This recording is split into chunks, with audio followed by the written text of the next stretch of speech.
If you are newly pregnant or maybe in the middle of your pregnancy and need a little bit of help, or you're not sure what to expect, I have put together this guide to pregnancy survival. Hi, I'm Lauren and I am 1 day away from being 40 weeks pregnant, and I have not had the easiest pregnancy. Luckily, my baby girl is healthy and we are due any day now, so I am very, very thankful for that.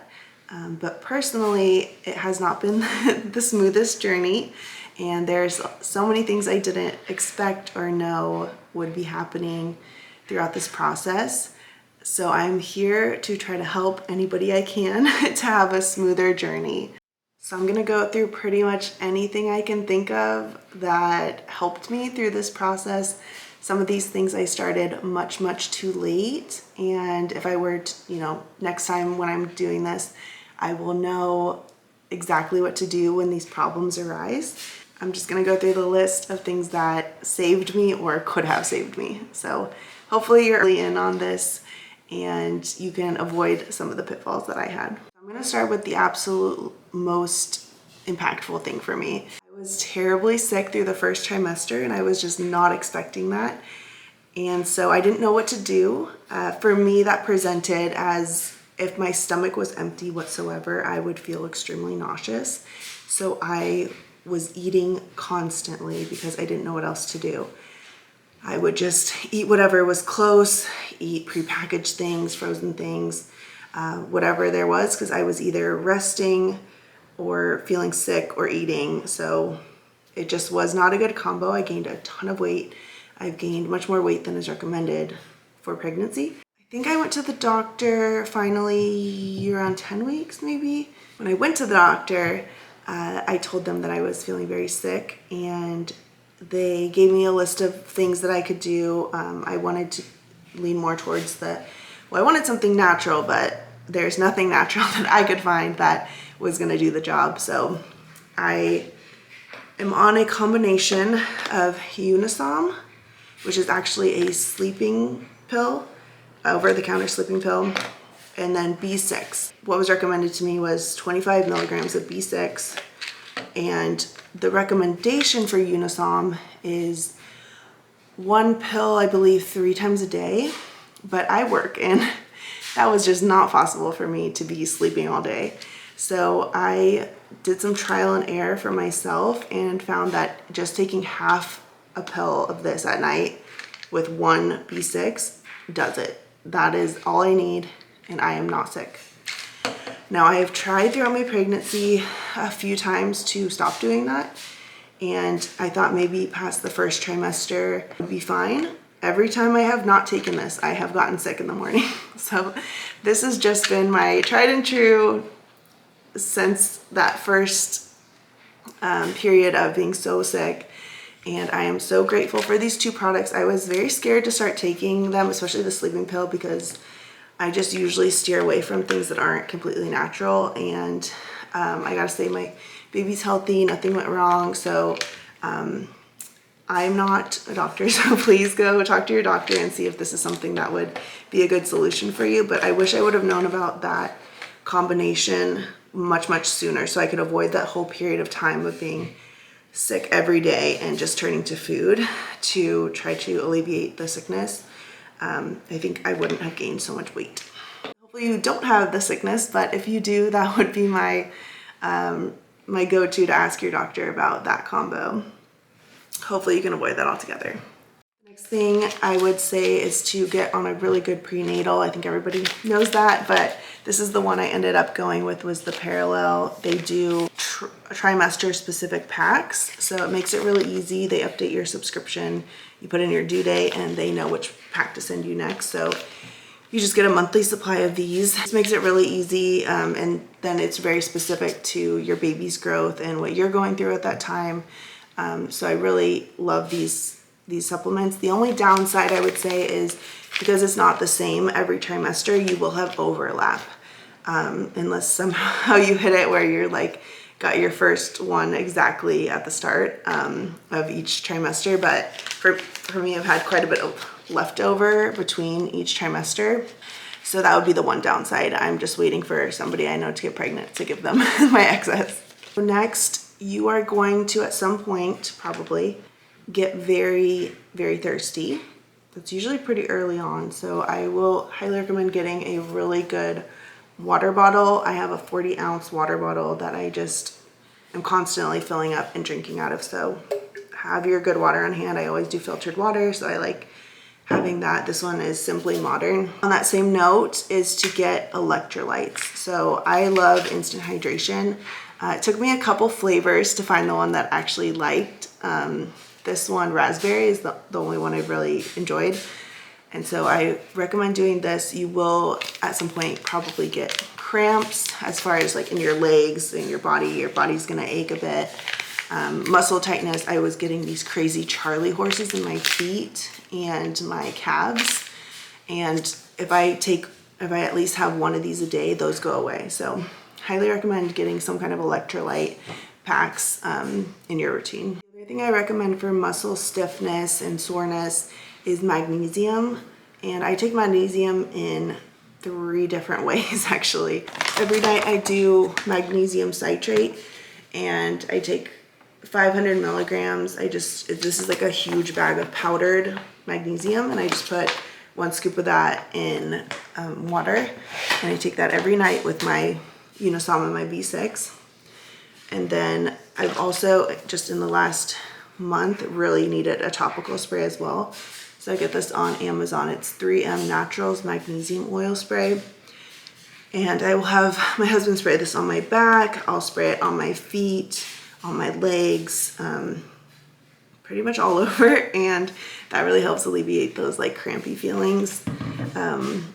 And then lastly, I do magnesium through Epsom salt baths. It is recommended that you don't take really hot baths. So I always temp my baths to be under 100 degrees Fahrenheit. And then I do 1 or 2 scoops of Epsom salt in there, and I only am in the bath for about 15 minutes.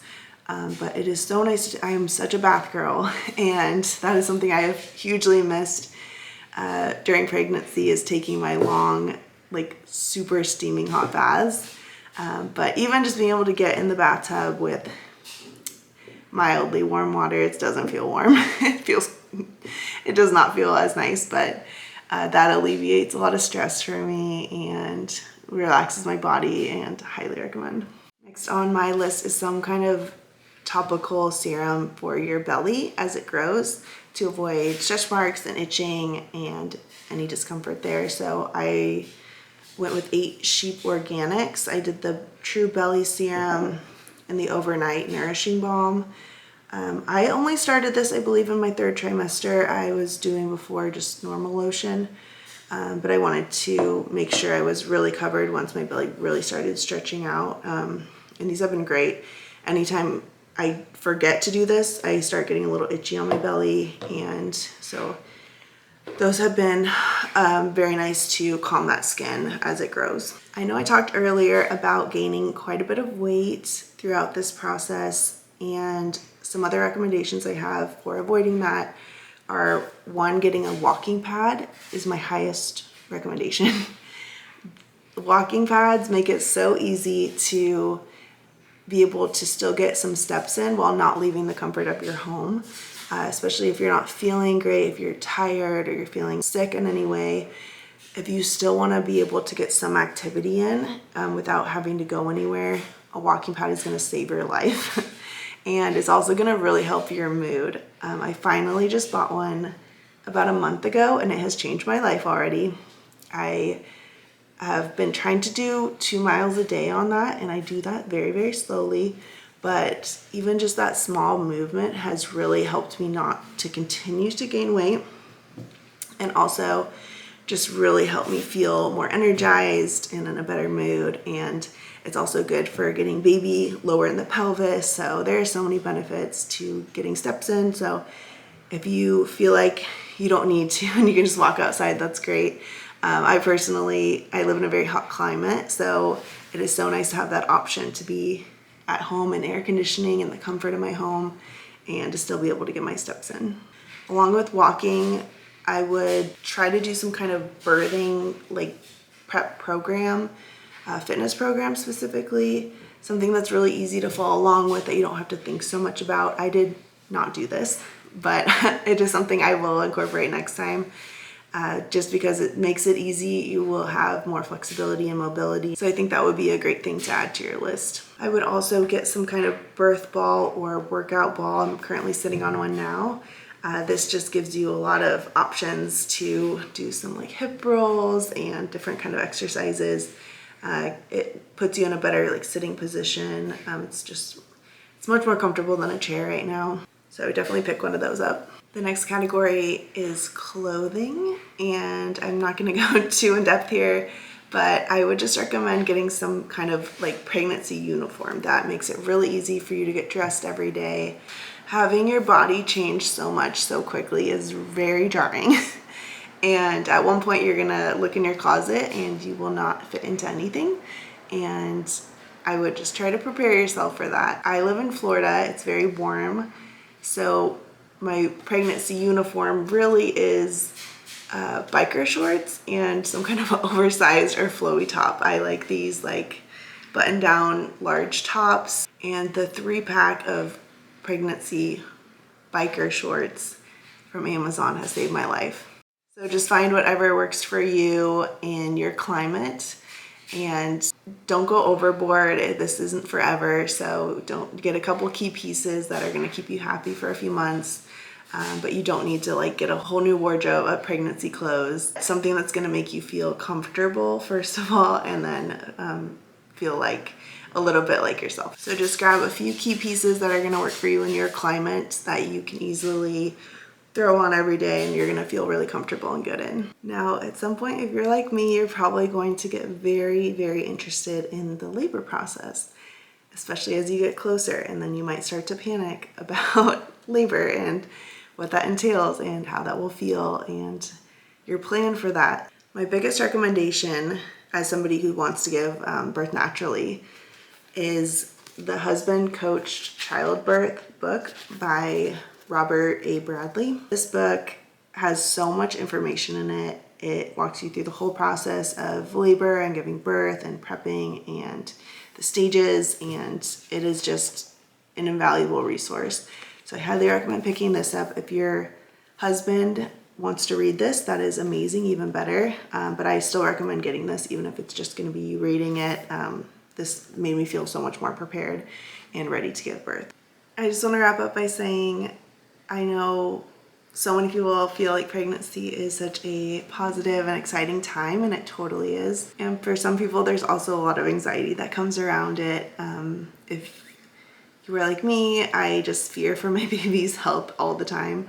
And I try not to get in that headspace too much, but I just want to make sure she's always okay. And, you know, she's in there and I can't see her, and there's a lot of doubts that come up for me. And so through that process, my biggest recommendation is reading the Bible. I read the Bible every day. I read to her every day.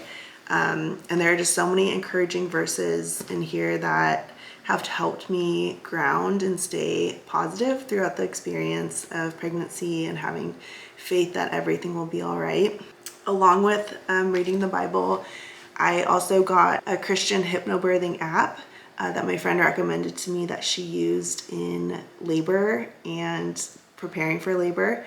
And I have been listening to that. It has been so encouraging. It is very relaxing, uplifting, and I am hopeful that since I've already listened to that many times, when I do go into labor and I have that resource there, that will be very calming for me. That wraps up my pregnancy survival kit. Everything will be linked in the comments below. So please let me know in the comments what you found most useful, or if there's anything I missed that might help somebody else have a little bit more enjoyable journey. So that is it for now. Wishing everybody a positive pregnancy and a joyful birth. Make sure to subscribe if you want to know more about motherhood, postpartum, pregnancy, or just follow along with my journey.